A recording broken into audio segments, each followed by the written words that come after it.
Junior NTR Anirudh combination అంటే అంచనాలు ఏ range లో ఉంటాయో ప్రత్యేకంగా చెప్పనక్కర్లేదు. ఎన్టీఆర్ ఏమో మ్యాన్ ఆఫ్ మాసెస్, అనిరుద్ ఏమో తన మ్యూజిక్ తో మాస్ ని ఉర్రూతలూగిస్తాడు.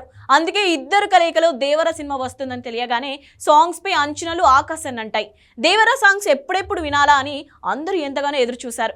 ఎట్టకేలకు ఎదురు చూపులు ఫలించి ఎన్టీఆర్ పుట్టినరోజు సందర్భంగా మొదటి సాంగ్ విడుదలైంది. విడుదలకు ముందు ఈ సాంగ్ పై అంచనాలు మామూలుగా లేవు. దానికి తోడు ఈ సాంగ్ జైలర్ సినిమాలోని హుకుం సాంగ్ ని మించి ఉంటుంది అని నిర్మాత నాగవంశీ వంటి వారు చెప్పడంతో అంచనాలు మరో స్థాయికి వెళ్లాయి. తీరా సాంగ్ విడుదలయ్యాక ఆశించిన స్థాయిలో లేదనే అభిప్రాయాలు వ్యక్తమవుతున్నాయి.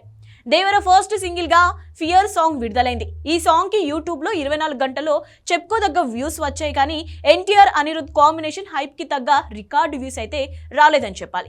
దానికి కారణం ఈ సాంగ్ కి మిశ్రమ స్పందన రావడమే. సాంగ్ వినడానికి బాగానే ఉన్నా పాడుకోవడానికి మాత్రం కష్టంగా ఉంది. ముఖ్యంగా లిరిక్స్ ని మ్యూజిక్ బాగా డామినేట్ చేసిందనే కామెంట్స్ వినిపిస్తున్నాయి. మ్యూజిక్ కూడా విక్రమ్ జైలర్, లియో వంటి సినిమాలను గుర్తు చేస్తుందని, ఏ మాత్రం కొత్తదనం లేదని అంటున్నారు. హుకుం సాంగ్ ని మించి కాదు కదా, దాని దరిదాపుల్లో కూడా లేదని, అనవసరంగా ఎక్కువ పబ్లిసిటీ చేశారని కొందరు ట్రోల్ చేస్తున్నారు. దేవర మొదటి సాంగ్ ని కొందరు ట్రోల్ చేస్తుంటే ఎన్టీఆర్ ఫ్యాన్స్ మాత్రం ఈ సాంగ్ పట్ల ఫుల్ హ్యాపీగా ఉన్నారు. అనిరుద్ మాస్ సాంగ్స్ ఇన్స్టెంట్ గా హిట్ కావని, స్లో పాయిజన్ లా ఎక్కి చార్ట్ బాస్టర్ అవుతాయని చెప్తున్నారు.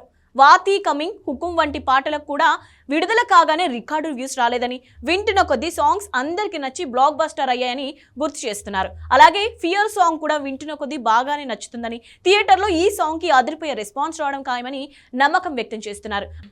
మరి ఎన్టీఆర్ ఫ్యాన్స్ ఆశిస్తున్నట్లు ఫియర్ సాంగ్ కూడా వాతి కమింగ్, హుకుం సాంగ్స్ లా మ్యాజిక్ చేస్తుందేమో చూడాలి మరి.